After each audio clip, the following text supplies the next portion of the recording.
15장 29절에서 31절까지 말씀, 저와 여러분이 한 절씩 교독하겠습니다. 예수께서 거기서 떠나사 갈릴리 호숫가에 이르러 산에 올라가 거기 앉으시니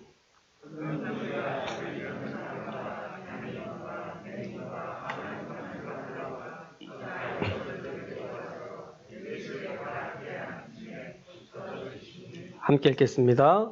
말 못하는 사람이 말하고 장애인이 온전하게 되고 다리 저는 사람이 걸으며 맹인이 보는 것을 우리가 보고 놀랍게 여겨 이스라엘의 하나님께 영광을 돌리니라. 아멘. 오늘은 장애인과 함께 하셨던 예수님이라는 제목으로 하나님의 말씀 나누려고 합니다. 우리는 매년 장애인의 날을 기념으로 하여 장애인의 인권에 대해서 생각해보고 우리가 장애인들을 대할 때 어떤 자세로 대해야 할지에 대해서 나누고 있습니다. 여러분 작년의 말씀 다 기억하고 계시죠? 장애인은 반드시 도와줘야 할 긍휼의 자세로 대할 것이 아니라 그가 도움을 요청할 때 우리의 손을 내밀어 도와주고 그렇지 않을 때에는 우리가 힐끗힐끗 쳐다보거나 특별히 다른 존재로 대할 이유가 없다라고 말씀드렸습니다. 왜냐하면 그들도 우리와 같이 살아가는 그저 평범한 이웃이기 때문입니다.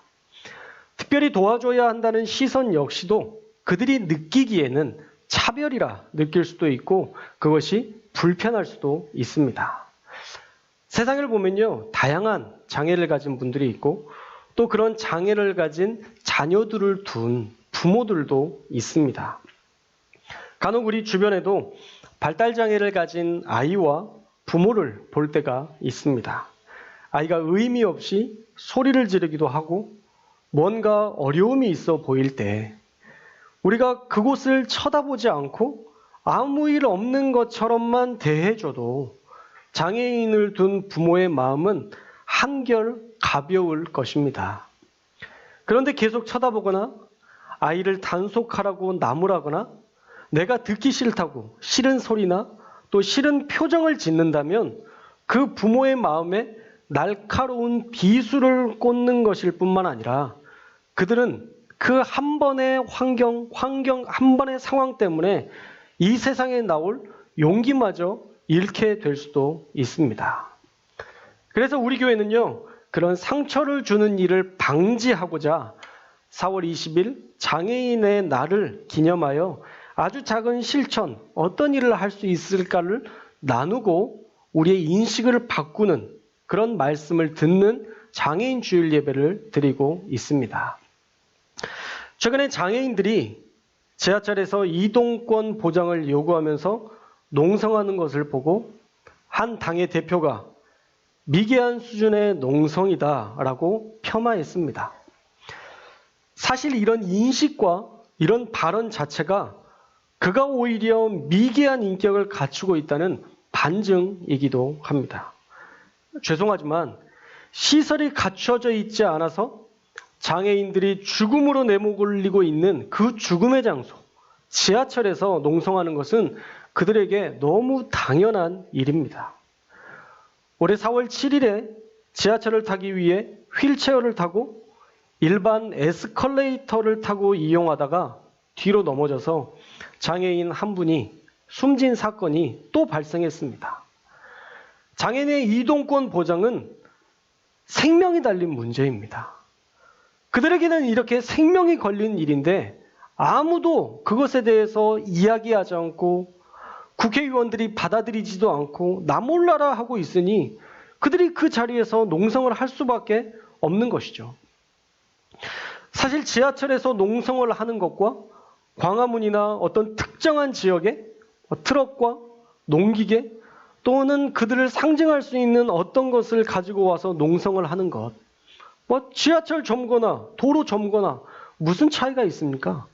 다 똑같은 겁니다.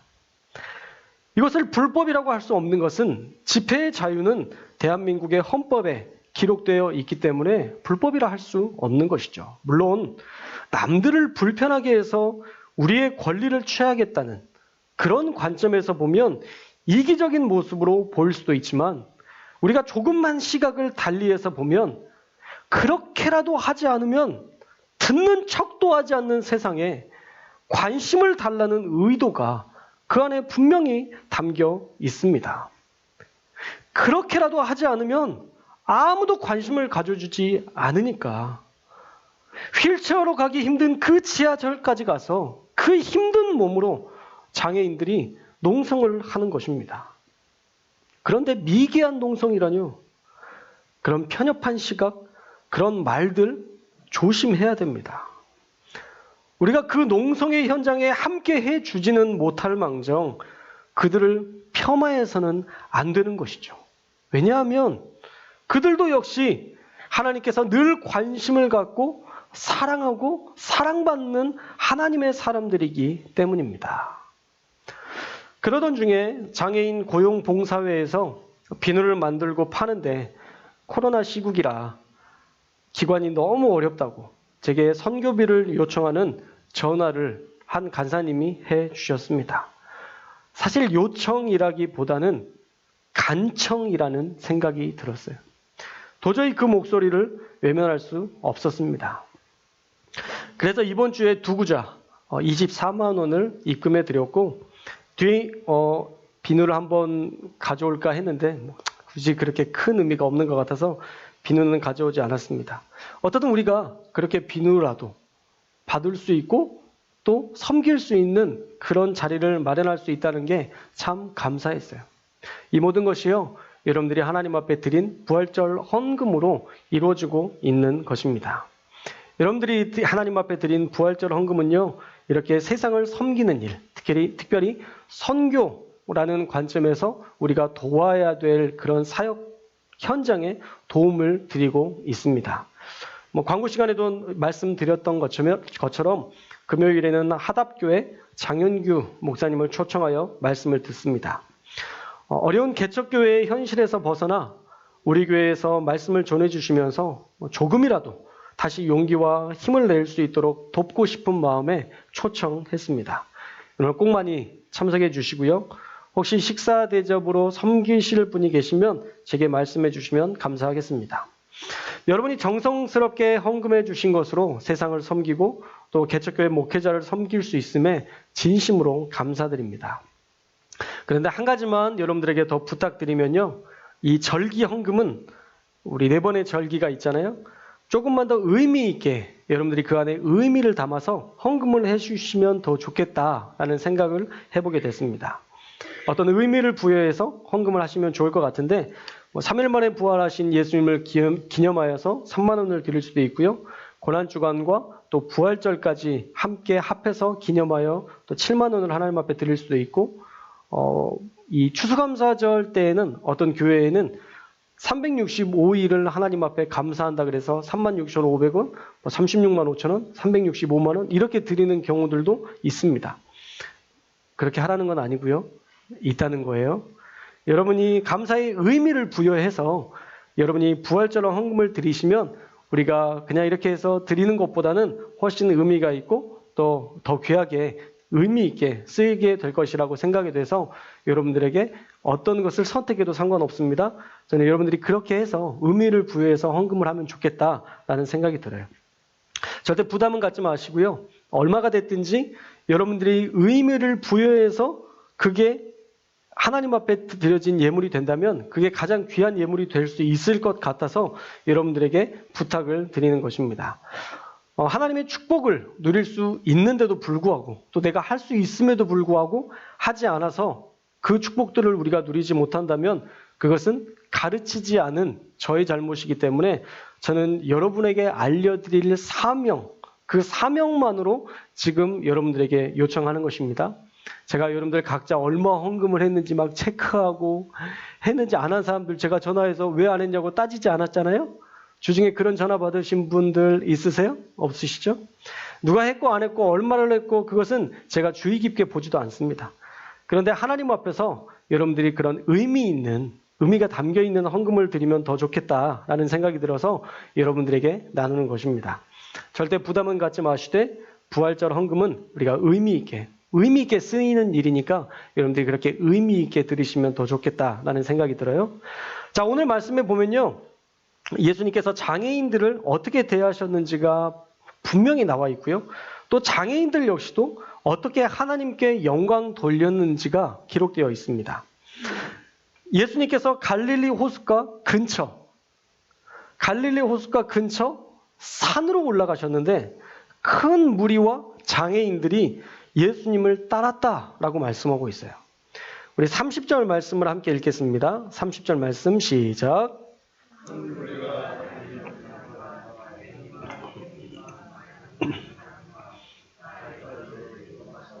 예수의 발 앞에 앉힘에 고쳐주시니. 아멘. 자, 큰 무리라고 표현했는데 그 무리들 중에는 저는 사람, 장애인, 시각장애인, 농아인, 그 외에 각종 질병으로 고통당하는 자들이 예수님을 따라왔고 그들을 예수의 발 앞에 앉혔다라고 말씀합니다. 지금 장애인들을 억지로 산으로 끌고 온 게 아니에요. 평지도 아니고 그 산에 이들은 몸이 불편한데도 예수님을 쫓아와서 주님의 고쳐주심을 기대하며 주님 앞에 나아왔다라는 것입니다. 그들도 대단한 믿음을 가진 사람들이라는 것을 우리는 알 수 있죠.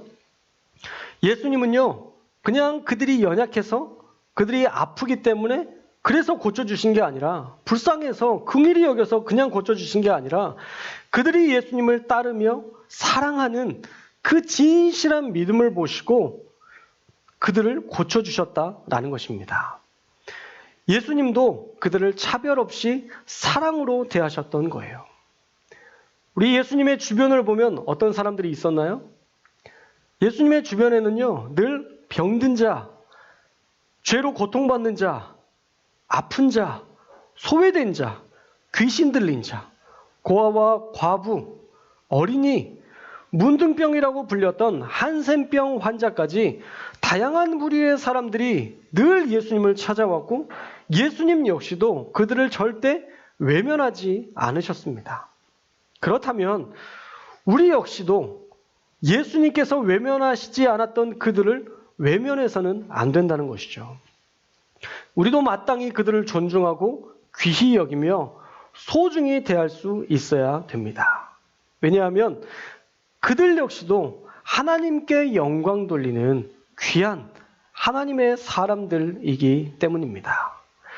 우리 31절 말씀 보세요. 우리 함께 읽겠습니다. 31절 시작. 말 못하는 사람이 말하고 맹인이 보는 것을 무리가 보고 놀랍게 여겨 이스라엘의 하나님께 영광을 돌리니라. 아멘. 자, 이 장애인들이 고침받는 이 장면은요, 얼마나 놀라운 일입니까? 이들의 치유에 대한 간증은 그 광경을 목격한 모든 사람들이 하나님께 영광 돌렸던 귀한 역사가 되었다라는 거예요. 더욱이 예수님을 따랐던 그 아름다운 순종은요, 그 믿음은요, 우리에게도 귀한 믿음의 본이 됩니다. 몸이 불편한데도 그 산까지 예수님을 따랐던 그 순종, 사실 얼마나 귀한 일입니까? 오늘 말씀에 보면 장애인들이 단순히 치유만 받은 것이 아니라 장애인들이 예수님을 따름으로 하나님을 믿음으로 결국 그들이 하나님께 영광 돌리는 귀한 도구가 되었다라는 것을 우리가 알 수 있습니다. 지금 이 땅에도 그렇게 신실하게 사역하는 많은 사람들이 있습니다. 어릴 때부터 장애를 가지고 태어났던 닉 부이치치, 그의 간증과 복음을 통해서 제3국의 어려운 아이들을 돕는 것, 우리가 잘 알고 있죠. 장애를 가졌지만 그런 위대한 일들, 사실 우리보다 훨씬 더 위대한 일들을 그들이 해나가고 있습니다. 또 장애를 가졌지만 귀한 선교의 사명을 감당하는 그런 귀한 선교사님들도 많이 있습니다. 그런 수고와 애씀이 다 하나님께 영광 돌리는 그런 귀한 모습이다라는 것이죠. 이번 장애인 주일을 기념하여서 우리를 한번 돌아봤으면 좋겠어요. 우리는 정말 그들처럼 하나님께 영광 돌리는 삶을 살고 있는가? 우리가 나를 한번 점검해 보셨으면 좋겠고요. 우리는 과연 우리 주변의 사람들을 소중히 여기며 살고 있는가? 다시 한번 우리의 삶의 모습도 점검해 보시기를 축원합니다. 여러분, 분명히 말씀드리지만 우리가 함부로 대해도 되는 사람은 없습니다. 따라해 볼까요? 우리가 함부로 대해도 되는 사람은 없다.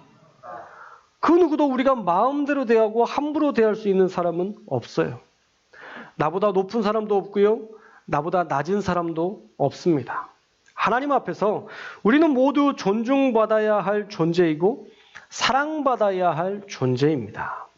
그래서 마태복음 25장 40절 말씀에 보면 너희 한 사람 한 사람을 소중히 여겨 라는 마음을 담아서 하나님께서 우리에게 주신 말씀이 있어요.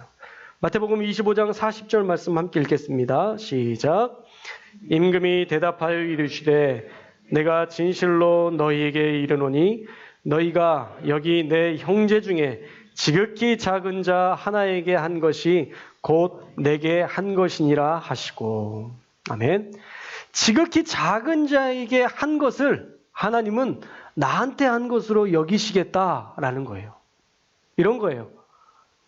큰아들에게 네가 막내에게 잘하면 그거 네가 나한테 한 거랑 똑같아. 그런 마음으로 하나님이 말씀하시는 거예요.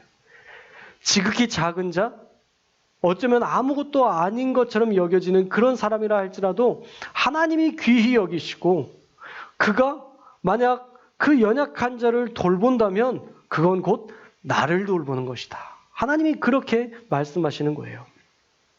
반대로 마태복음 25장 45절 말씀도 함께 읽겠습니다. 시작. 이에 임금이 대답하여 이르시되 내가 진실로 너희에게 이르노니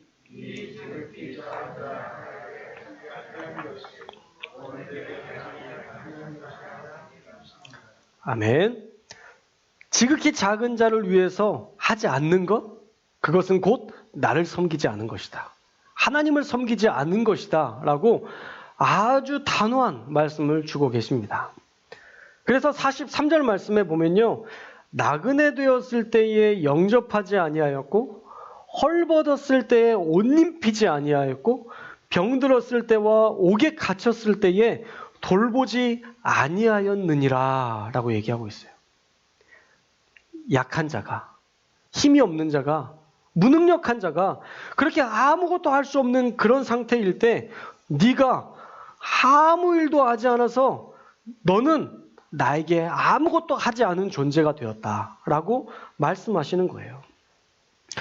지극히 작은 자 하나에게 행하지 않은 것, 그것은 곧 나에게 하지 않은 것이다 라고 분명하게 말씀하십니다. 그러니까 약자를 돕는 일은요, 해도 되고 안 해도 되는 게 아니라 우리는 반드시 이 땅을 살아가며 꼭 해야 될 숙제라는 거예요. 소외된 자들, 장애인들, 그리고 우리의 도움이 필요한 자들에게 우리의 돕는 손을 내미는 것은 선택이 아니라 필수라는 것이죠. 그래서 저와 여러분이요, 이번 장애인 주일을 기념하여서 우리가 세상에서 약한 자들을 돕는 사람으로, 장애인과 함께 더불어 살아가면서 그들을 옹호해주는 사람으로, 또 그들도 또한 하나님께 영광 돌리는 귀한 사명자임을 깨닫고 그들을 귀히 여기는 저와 여러분들이 되어서 하나님께 칭찬받는 우리 성도교회 모두가 될 수 있기를 주님의 이름으로 축원합니다. 저는 특별히 우리 교회가 참 귀한 교회라 생각해요. 우리 요양보호사로 섬기시는 분들이 참 많이 있는데 여러분들이 정말 그들을 섬길 때에 진심으로, 정말 사랑으로 여러분들을 대하신다면 정말 그들이 하나님을 만날 수 있게 될 거라 믿습니다. 그리고 여러분들은 하나님께 칭찬받는, 하나님의 사랑받는 존재가 될 것이라 믿습니다. 얼마나 귀한 일이에요. 그런데 이 세상을 보면 그렇지 않잖아요. 어린이집 그 연약한 자라고 해서 그들을 마음껏 대하고 마음껏 그들을 질책하고, 또 요양보호사를 일하시는 어떤 분들은 그 일하는 그 대상자를 하대하고 그런 일들이 얼마나 많아요. 그런데 우리 교회는 정말 보면 진심으로 하는 게 느껴져요. 그래서 참 귀하다. 여러분들이 하고 있는 일들 너무 귀한 일을 하고 계십니다. 여러분들은 지금 하나님을 섬기고 계신 분들이에요. 할렐루야. 또한 우리의 모든 주변에 어떠한 자라 할지라도 연약한 자, 그들을 돌보는 것 너무 귀한 일이에요. 그리고 그 일들 어떤 때에는 사실 지칠 때도 있죠. 어떨 때에는 진심으로 대하지 못할 때도 있어요. 그런데 여러분의 그 진심을 다시 하나님이 얼마나 여러분들을 칭찬하는지 잘 기억하시고 여러분들 잘 섬기셔서 정말 우리 주변에 있는 모든 연약한 자들이 늘 위로받고 쉼을 얻는 그런 역사들이 나타날 수 있기를 주님의 이름으로 축원합니다. 말씀을 준비하면서 한 책에 기록된 문구가 있었는데 이 문구가 좀 와닿더라고요. 책 제목도 참 가슴 아파요. 사양합니다. 동네 바보형이라는 말. 어쩌면 발달 장애나 어떤 장애를 가졌던 한 사람의 이야기인 있는 것 같은데 그분이 이런 글을 썼습니다. 우리가 함께 읽고 그 의미를 생각하며 말씀을 마치려고 하는데 한번 함께 읽겠습니다. 시작.